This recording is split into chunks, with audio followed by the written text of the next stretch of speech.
અને હવે વાત કરીશું દિલ્હીની। દિલ્હીથી કંડલાને જોડતા નેશનલ હાઈવે પર પાલનપુર નજીક ખેમાણા ટોલ પ્લાઝા આવેલું છે। જો કે આ ટોલ પ્લાઝાથી નજીક આવેલા સ્થાનિક ગ્રામજનો અને ખેડૂતોને પણ ટોલમાંથી મુક્તિ ન અપાતા સ્થાનિક ગ્રામજનોમાં ભારે રોષ ભભૂકી ઉઠ્યો છે। અનેક વખત ટોલ પ્લાઝા સંચાલકોને રજૂઆત કરવા છતાં કોઈ ઉકેલ ન આવતા ભારતીય કિસાન સંઘના નેજા હેઠળ 5000 જેટલા ખેડૂતો અને સ્થાનિક લોકોએ 2 કિલોમીટર લાંબી રેલી યોજી। ખેડૂતોએ અધિકારીઓને ટોલ મુક્તિ માટે 15 દિવસનું અલ્ટિમેટમ આપ્યું। જો 15 દિવસમાં નિર્ણય નહીં લેવાય તો ઉગ્ર આંદોલનની ચીમકી ઉચ્ચારી છે। ત્યારે જાણીએ કે શું કહેવું છે ખેડૂતોનું।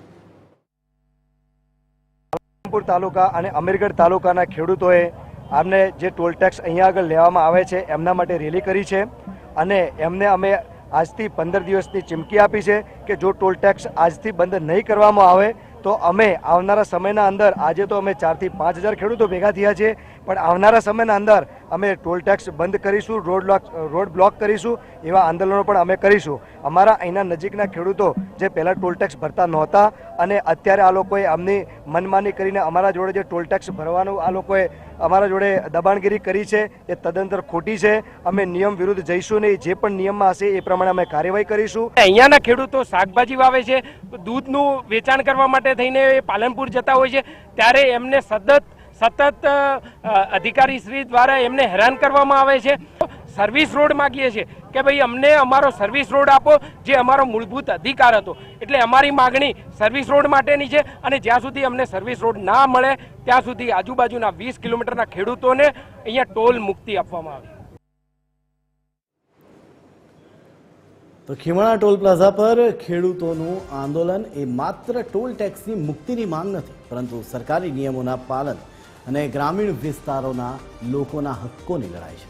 ખેડૂતોનો આક્ષેપ છે કે ખાનગી કંપનીઓ નફાખોરીની નીતિ અપનાવી રહી છે, જેના કારણે સ્થાનિકોને આર્થિક અને વ્યવહારિક મુશ્કેલીઓનો સામનો કરવો પડે છે।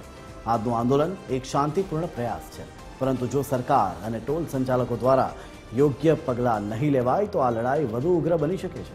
આ મામલે ટોલ ટેક્સના મેનેજર શૈલેન્દ્રસિંહ રાજપૂતે ખેડૂતોની માંગ ઉપર સુધી પહોંચાડવાની પણ વાત કરી।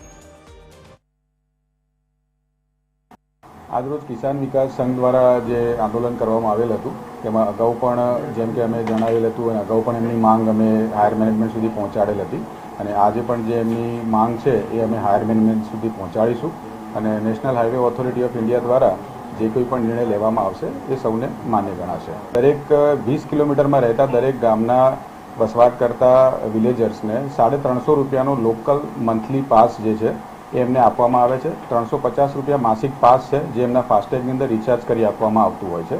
એ જ રૂલ છે, એના સિવાય બીજો કોઈ રૂલ હાલ તો છે નહીં। ખેડૂતોએ ખેમાણા ટોલ ટેક્સમાંથી મુક્તિ માટે મહારેલી યોજીને રોષ ઠાલવ્યો છે, ત્યારે હવે જોવાનું એ રહેશે કે ખેડૂતોને ટોલ મુક્તિ મળશે કે પછી ખેડૂતો આગામી સમયમાં પોતાના પશુઓ અને ખેતીના સાધનો લઈને ટોલ ટેક્સ ઉપર પહોંચીને ઉગ્ર આંદોલન કરે છે। વિક્રમ ઠાકોર, TV 13 ગુજરાતી, બનાસકાંઠા।